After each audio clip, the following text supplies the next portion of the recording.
Om Jnanatimirandhasya Jnananjana Shalakaya Chakshuru Militam Yena Tasmai Shri Gurave Namaha. Now I plan to begin speaking on a topic, a seminar, which I have made notes for, which I expect will cover several hours. I hope to get through it before leaving this place of Lord Nrsimhadev. I pray to Lord Nrsimhadev to protect me, as it's a difficult topic. The topic is Vaishnavism is sexism. It's a difficult topic because as soon as the word sexism or sexist comes up, then immediately you know there's some controversy or there's some accusations, hot topic. Yeah, it's a highly controversial topic. My aim in bringing this up is to establish that Krishna consciousness, as given to us by Srila Prabhupada, is what is called sexist. What is meant by sexist, I'll get to shortly. How we deal with that is something else. Whether we play it down or play it up. But it is something that we cannot ignore if we are to be followers of Srila Prabhupada. And it's very difficult even if we try to ignore it, because it's throughout Srila Prabhupada's books, which are widely distributed, which are the basis, books are the basis of this Krishna consciousness movement. And even if, for instance, our leaders decided at some point in the future, which is not impossible, to take out all the sexist statements in Prabhupada's books. I don't personally advocate that by any means whatsoever, but it's not impossible. But still, already millions of the books have been distributed. It is a hot issue. It is at odds with what is considered to be the politically correct worldview in the modern age. In the Western world especially, this term politically correct, it is another loaded term. It means that what you are supposed to believe, and if you don't believe it, you're in a lot of trouble. I personally feel that it is issues like this which are major, although not much discussed, in the cultural divide, which is increasingly a major factor in the world, between Islam and the rest of the world, and Orthodox religion and modernized, politically correct religion, Christianity, Judaism, Hinduism also to some extent. Ayatollah Khomeini, famous name, he shocked the people of America by referring to America as the Great Satan, which America thinks, well, we're the good guys, you're the bad guys. But I can understand that from the Orthodox Islamic standpoint, that it is things like trying to foist on the Islamic world a liberal humanist view, which is seen from the standpoint of Orthodox religion as being anti-family. The people of Orthodox religious outlook, they're horrified by this. They don't want American culture. So anyway, there are many important ramifications of this. I believe it is discussed much in our movement, but it's mostly in terms of conservative and liberal, using terms imported from modern political, cultural, sociological, anthropological terminology. But in this seminar, I want to make the point that it's not so much a matter of being conservative or liberal as of following Guru, Sadhu and Shastra or not following. That really shifts the whole discussion, doesn't it? Likely, as this is a controversial point, a controversial discussion, I'm likely to be accused for even bringing this discussion up, even though I'll mostly be reading from Srila Prabhupada, quoting from Srila Prabhupada and from various shastras. It is a difficult subject, no doubt, and I pray to Lord Nrsimhadev to protect me. I have acquired a reputation, so I'm told, of being a fanatic, which is, according to the definition that Srila Prabhupada gave, that religion without philosophy is sentimentalism or sometimes fanaticism. According to that definition of fanaticism, I am not a fanatic. I also learned the word misogynist when on the internet I was in a public semi-official ISKCON forum. I was accused of being a misogynist. It means a woman hater. But I believe that according to the same yardstick that you'd have to call Srila Prabhupada a misogynist, which I don't believe is true at all. He's the best friend of all living beings, men, women, children, non-humans, everyone. There's one seminar I already gave touching on similar, not exactly the same, but similar topics called Women, Masters or Mothers, examining what are the traditional roles of men and women from the standpoint of Shastra and of that rare commodity called common sense. So, today, on the day of Radhashtami, in which we as Gauriyas celebrate the appearance of Srimati Radharani, we are the topmost feminists in as much as our topmost object of worship is a woman, transcendental woman. I'll get on with this subject. First of all, well, what is Vaishnavism? Well, that's well known among us. Vishnu asya devata iti Vaishnava. One who accepts Vishnu as their worshipable Lord is called a Vaishnava. So that's fairly straightforward. What is sexism? This is a fairly recently coined word in the English language, which is interesting, which means that there was no concept of it previously. It wasn't a formulated concept. The word was invented as a parallel to the word racism. Racism, there also previously wasn't a concept of this.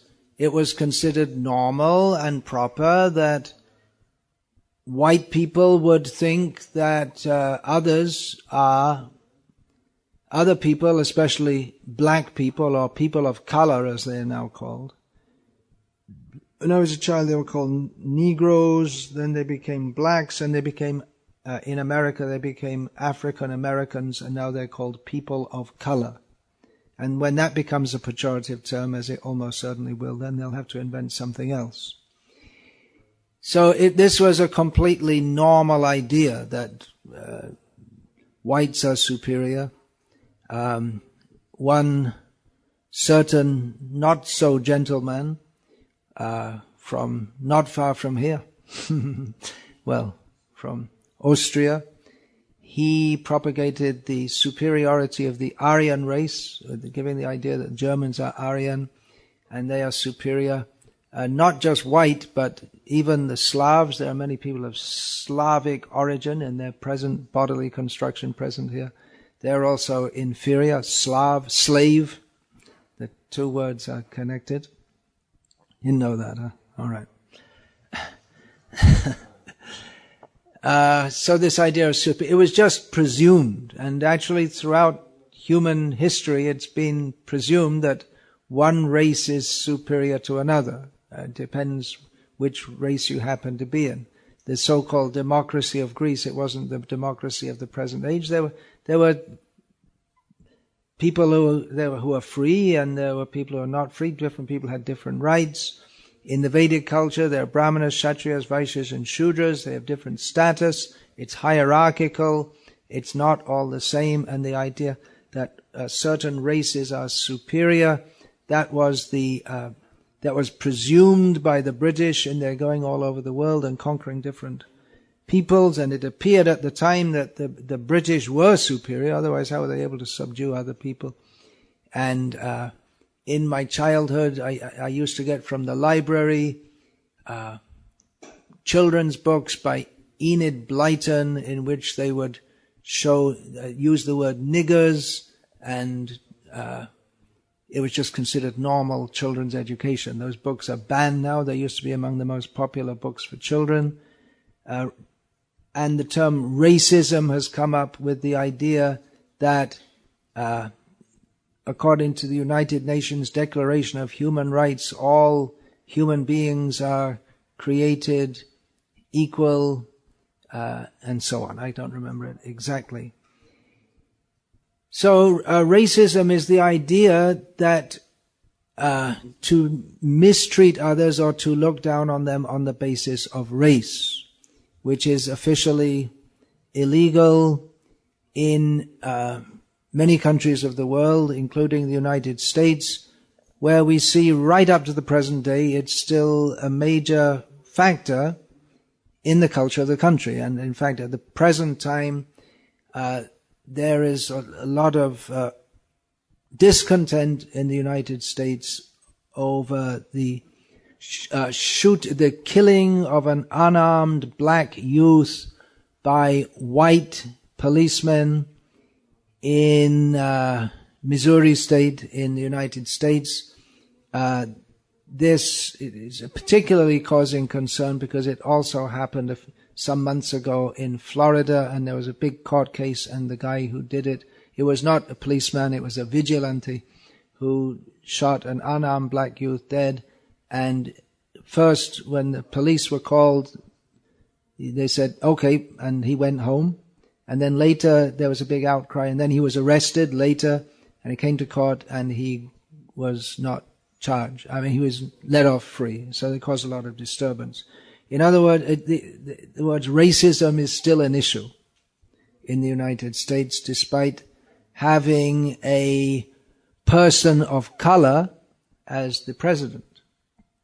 So sexism is a similar idea too, that one should consider one sex superior to the other and discriminate against them, to mistreat them on that basis. Again, it's a recent term because throughout history, in most cultures throughout the world, it has been presumed by and accepted by both men and women that men have a superior status.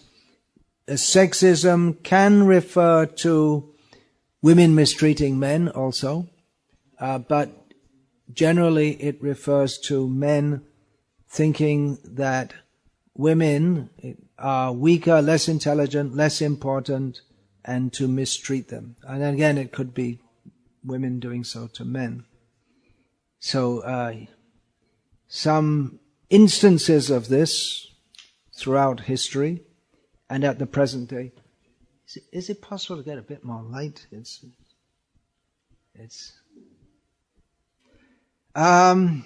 Okay, here we go. Witch hunts, witch trials, witch burnings. That was going on throughout Europe for centuries. All over Europe. In America also. In India up to only where the hardcore Christians came. Otherwise, there are equivalents to witches, mostly men, but they're generally not burned. Coverture. Coverture means man and a woman marry, and legally the woman has no separate identity from the husband. Yeah, yes, that should be very helpful. Thank you. Other marriage regulations, things like the woman is not allowed to work without the man's permission. She's not allowed to go outside the house without the man's permission. Yeah. She has to dress the way he says. In other words, she has to be under the control of the husband. Now, you may notice that in our Krishna consciousness movement, we are not advocates of witch hunts and witch trials, but this point of that a woman should be a follower of her husband is something that Srila Prabhupada and Shastra have promoted. So some of these things are applicable in our movement, and some are not. Gender stereotyping, saying things like, oh, all women are stupid, or saying, oh, all men, they're stupid. So making some stereotypes.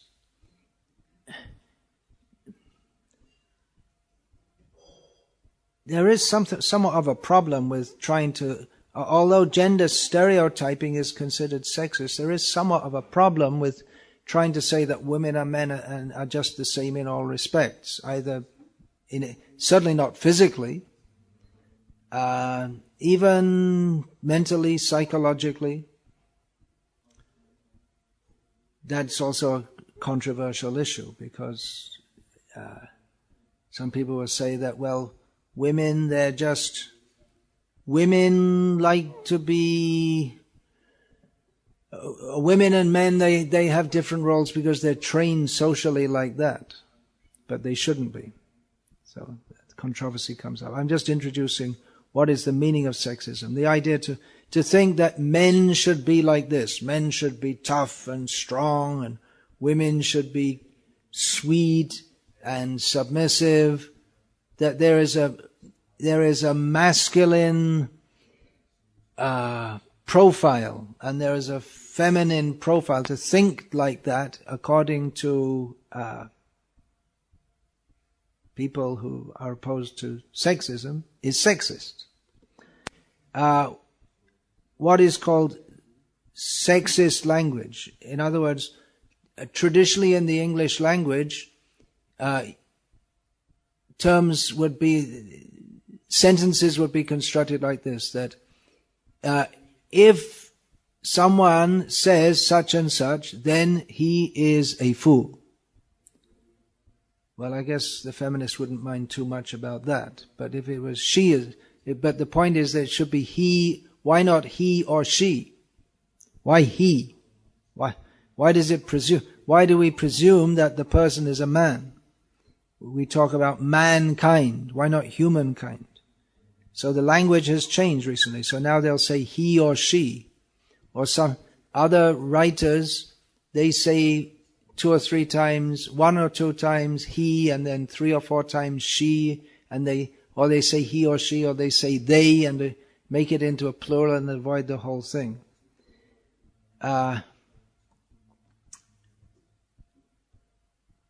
That doesn't come up in all languages. Many languages, they're gender neutral. In general, in general, for instance, Bengali is gender neutral. But I guess, yeah, there are female forms if you use the Sanskrit forms in Bengali. Sanskrit, you don't exactly say he or she, but by the verbs, by the verb forms, or the noun forms, you can understand whether it's male or female. And the general form is male, but that can also be treated as neutral. Anyway. Occupational sexism, the idea that, well, men, there are two things here. Unequal opportunities in work, different pay for doing the same job for women or men, and the idea that, well, men are good for instance, fighting in the army, for being heart surgeons, and women, they're good for being nurses and shop assistants. So even though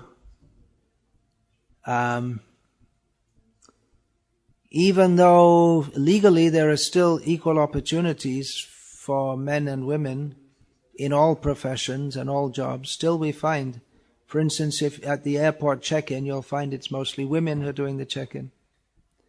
And among at the higher levels of science and medicine, it's mostly men. So President Obama recently brought in some legislation so that women should come to the top level of science, with the idea to eliminate sexism. But it could be considered that there are other factors, that it's not just discrimination against women, but that, actually there have been some studies which show that women at the higher levels of intelligence, it's mostly men and not women.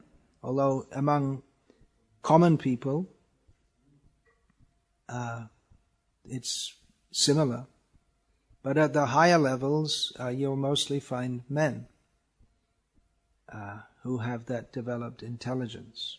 Anyway, these are all highly controversial subjects. Wage gap, glass ceiling effect. That means that within a company or within a government institution or whatever, glass ceiling means you can't see it, but there's nothing which actually, there's nothing actually visible stopping the women rising, but they just don't rise further. They go so far and they don't get promoted any further. I'm not going to get into all these topics in great detail, but there are arguments also that, for instance, it's often seen that women, they don't desire to rise higher because they're not so ambitious, or they prefer to instead of spending all their time at the office, they prefer to spend their time in doing other things, so it may not just be discrimination. Pornography is utilizing or exploiting the bodies of women. Some feminists are against it and some are for it. Prostitution, again, misusing women, although in many cases they may take to it voluntarily. Sexist jokes, dirty jokes, rape, child marriage, forcing children into marriage. They should be married at a young age. This anti-sexism goes against generations and generations of culture, which they say is wrong, but we see in cultures where there has been child marriage, generally those cultures have been very stable, and we'll read a purport about this later. They're stable, and although women nowadays have freedom, but that freedom often translates that they have several children and no husband, and their children are left without, they may have the right to be free, but the children are left without the right to be raised with a father. So there are many issues involved here.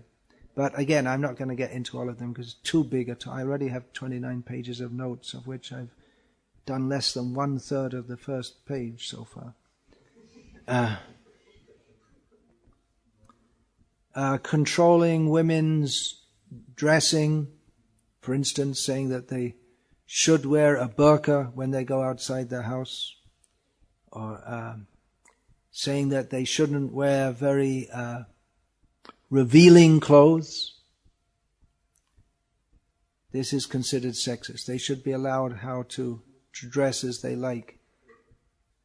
Recently there have been what they're called sluts marches. That was there in America and Britain, where slut, do you know this word? It's a derogatory term which means prostitute. So a woman who dresses in a very sexually provocative manner is sometimes called a slut. So recently in America and in Britain and in Delhi, they had a sluts march. In other words, yeah, we're going to dress, don't tell us how we dress however we like. So that's considered sexism, to presume or that we have the right to tell anyone to dress in any particular way. In other words, they just want to strip down and destroy any culture that ever was there, it seems. Domestic violence. We hear a lot about domestic violence, men against women. There is also a lot women against men, by the way.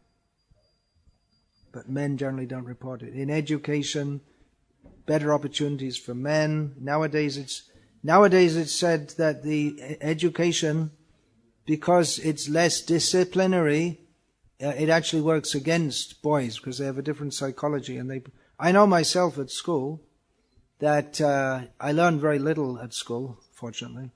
I didn't like it at all. It was just at a time in Britain where they'd introduced that teachers are not allowed to physically discipline students. And it was illegal to do so. And there was chaos in the school because the teachers couldn't control the kids. And we didn't learn anything.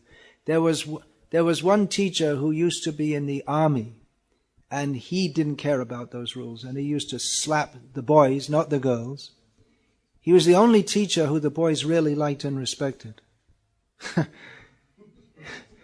He would slap them and call them bad names and make jokes about them.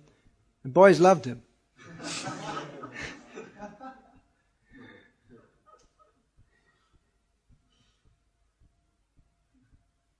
So that's just a personal anecdote.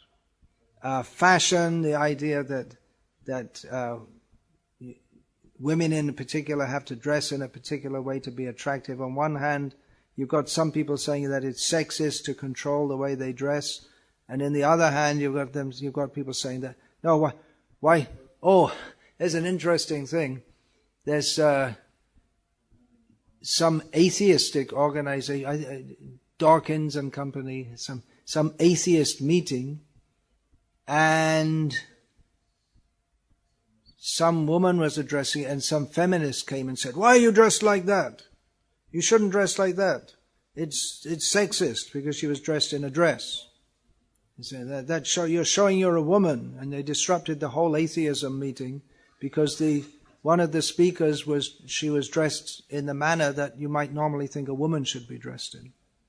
So sometimes it gets a bit bizarre. Even Richard Dawkins, he was complaining because there was a feminist saying that, well, we see science is sexist because you see they study subject, I can't remember exactly.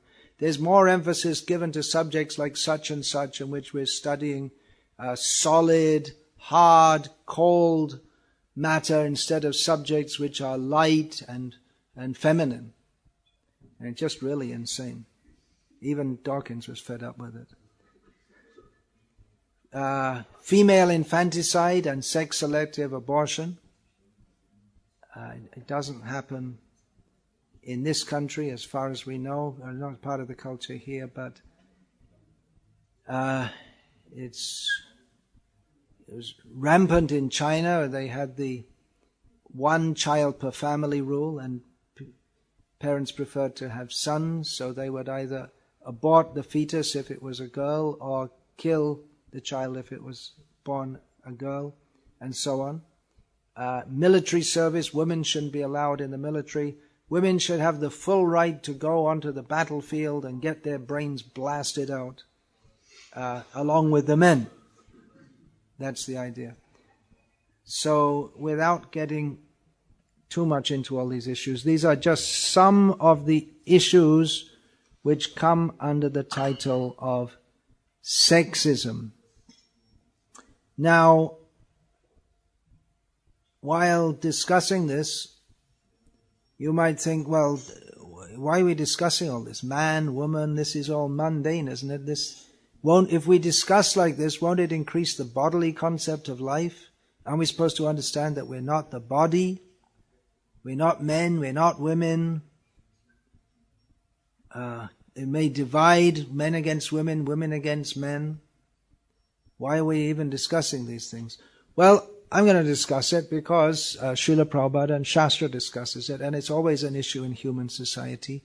And it is always an obstacle on the path of self-realization if, while understanding that we are spirit soul, we attempt to act fully on the platform of spirit soul when we're still materially conditioned. In other words, we may understand that we're all spirit soul and we're all not the body, and ultimately there's no difference between men and women. But as long as we have any material affinity or any desire for sense gratification, we have to be very, very careful in how we behave within this world of matter. Otherwise, we'll fall from the platform of self-realization. And the main obstacle in the path of self-realization is the pungsastriya mituni bhavametam tayoraho hridaya grantimaho aho griha kshetra sutabta vitaya janasya moho yamahammameti. The attraction between male and female is the binding force in material existence. From that expands the desire for home, property, identification with a country, children, family, relatives, society, friendship, love, wealth, all this. The illusion in thinking of terms the illusion of thinking in terms of I, me, and mine begins from sexual attraction. So it is important that even though the accusation of sexism is against discriminating between men and women, but self-realization, the process of self-realization largely depends upon discriminating between. There's a difference between discriminating between men and women and discriminating men against or women against. So that's an important difference. Although persons who have no idea about spiritual realization or even basic human culture, they do not differentiate between differentiating between and discriminating against. So regarding this bodily concept of life, I'm going to begin this accusation that by discussing sexism in terms of Vaishnava culture, that this will increase our bodily concept of life. It may do. It may certainly do, but the first quotation I'm going to read here now is from Vishakha Devi Dasi, a female disciple of Srila Prabhupada, who recalls, one day about 20 of Srila Prabhupada's disciples, including my husband and me, my husband and myself, were walking with him at Venice Beach in Los Angeles.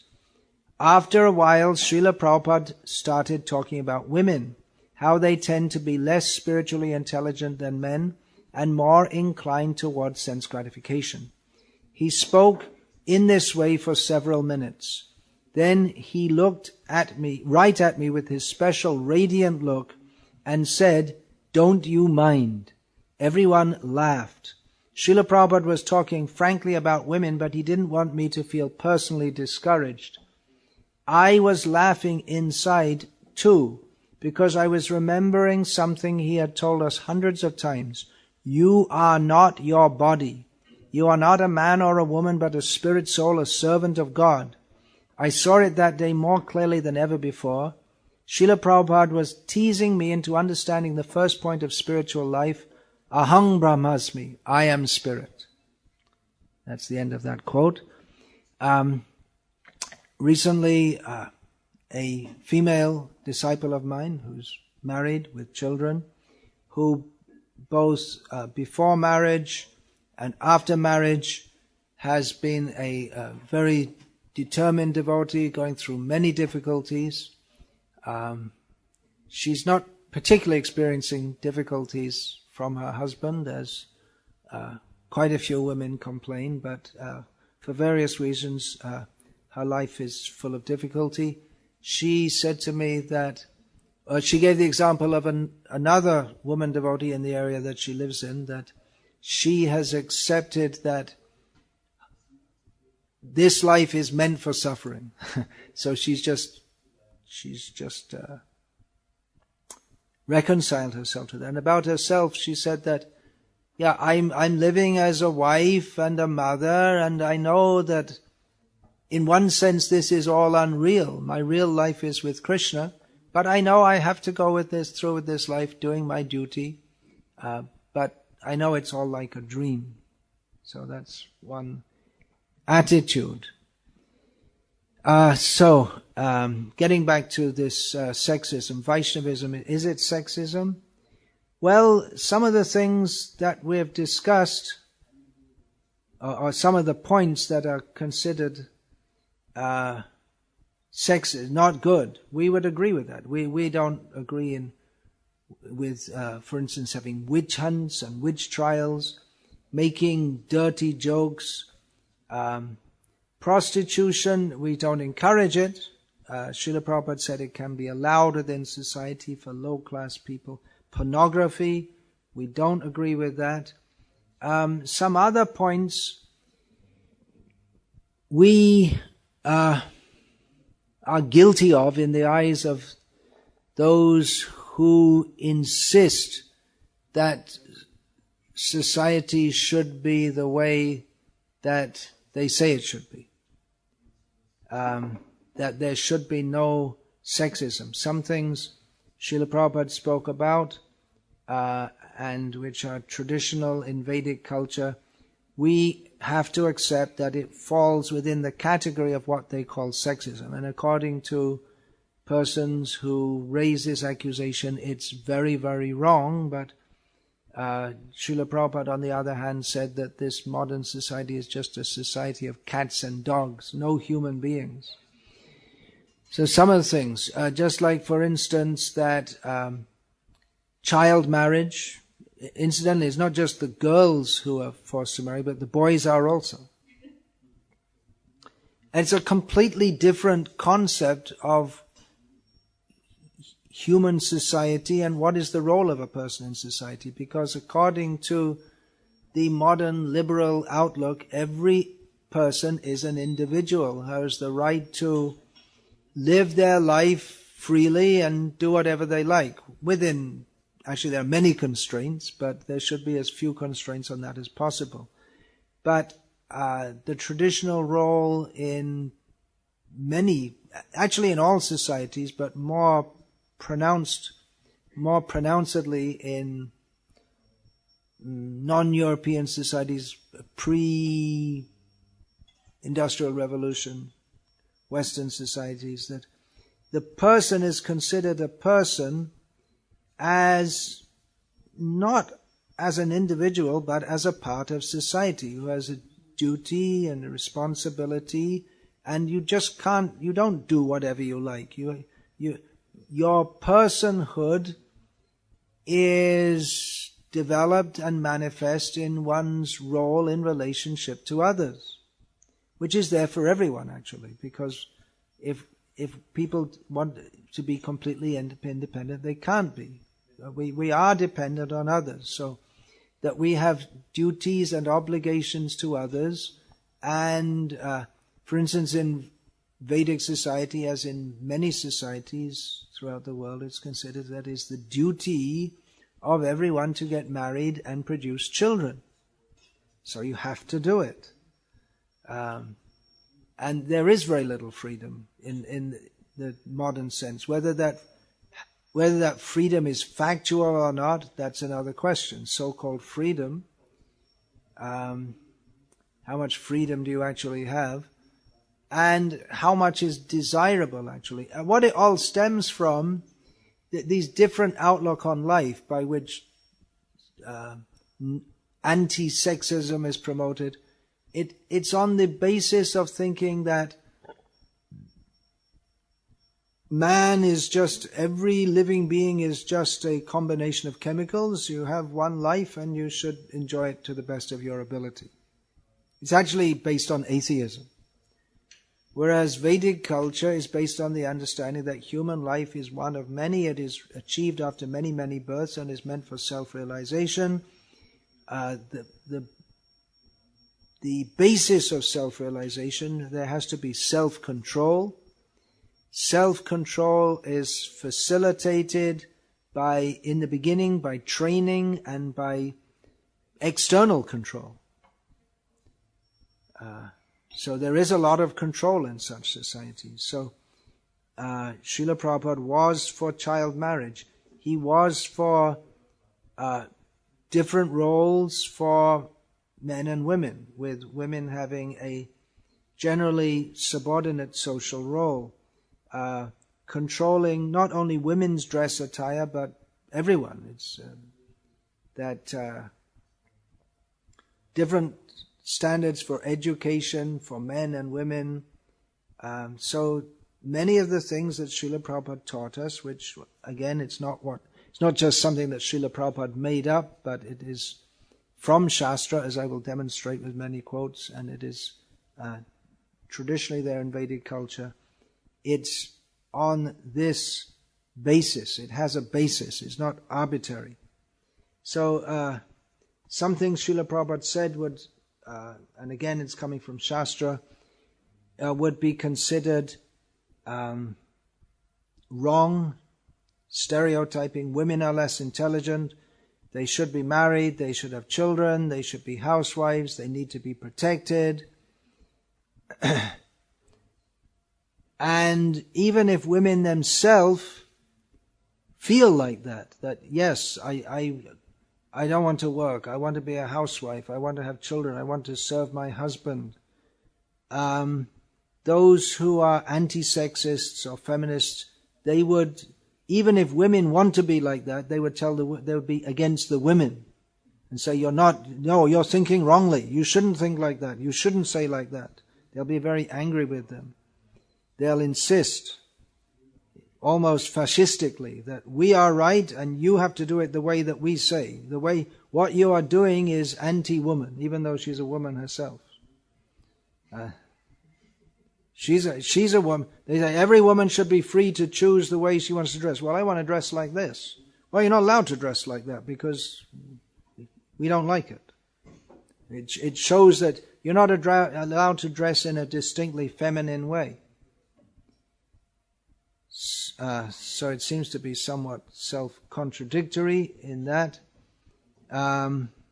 They're so sure that they're right. They're atheists. They don't accept the roles that are actually, when we're talking about roles given in Shastra, we're talking about roles that are given by God, by the Supreme Lord, via Shastra, via tradition, for our benefit.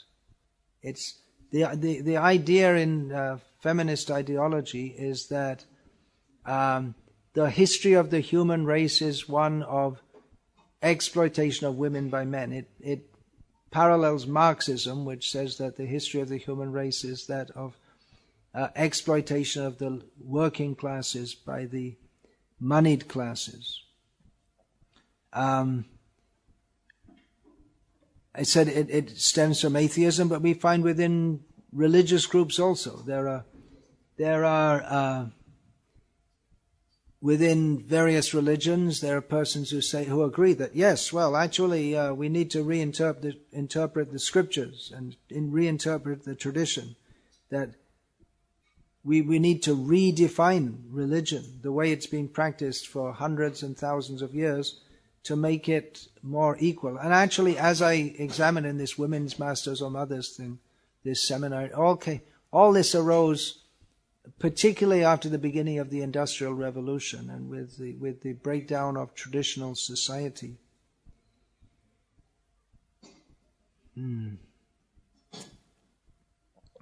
Within our movement also, this controversy is also going on. It's not so much of a controversy because largely our leadership has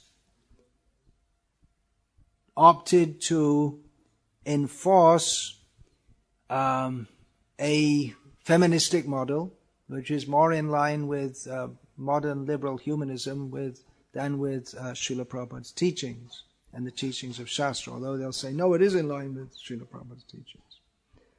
So sexism, it's like I say, they'll insist on it. It's considered something unpardonably wrong. It's if for instance we say that, well, a girl should be married young, they'll think it's considered something like being a Nazi or something like that you want to control the way people think and act. But there are many, many problems with this feministic theory. Although sexism is supposed to be not discriminating against either sex, but it largely works one way. I've discussed all this in some detail in Women, Masters or Mothers. All I'm saying now is mostly just an introduction. I'm mostly going to be reading quotes from Shastra, but I need a little introduction to get onto this. It's very hard to resist it in the modern age because you can actually be arrested for being sexist. You can be charged in a court. Just now in England, it's come out that over the last 15 or 20 years or so, there's been so much child abuse in one town in England done by Asians, which probably means Pakistanis. And the police knew about it, but they said we didn't want to act because we were afraid we'd be charged with racism. So it's a very heavy thing, racism, sexism. If you say anything against homosexuals nowadays, they're like gods. They can do anything. They're beyond the law practically, because if you try to say they're doing something wrong, then you're accused of being homophobic. So it's similar like that. If you say, if you are appeared to be racist or homophobic or sexist, you're considered to be unpardonably wrong. You are wrong, wrong, wrong. There's no question about it. It's like being anti-Jewish, like Hitler, and you deserve to be. Yeah, really. That's the way they get ballistic about it. Also, it is. I could even be arrested for even talking on this. I don't know how the laws are applied here. Maybe the town president will be arrested. Maybe all of you will be arrested for not protesting. You better protest quick.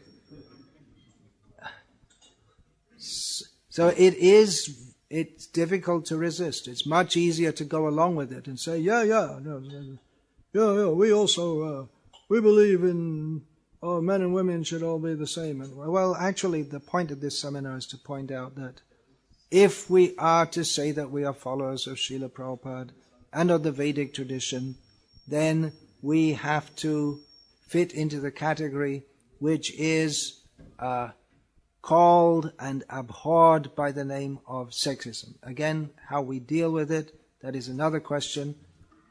I don't at all agree that we should deal with it by conforming with the modern demoniac outlook. I will read from Srila Prabhupada calling this demoniac, but there's no time for it now. We could continue a little later. Hare Krishna.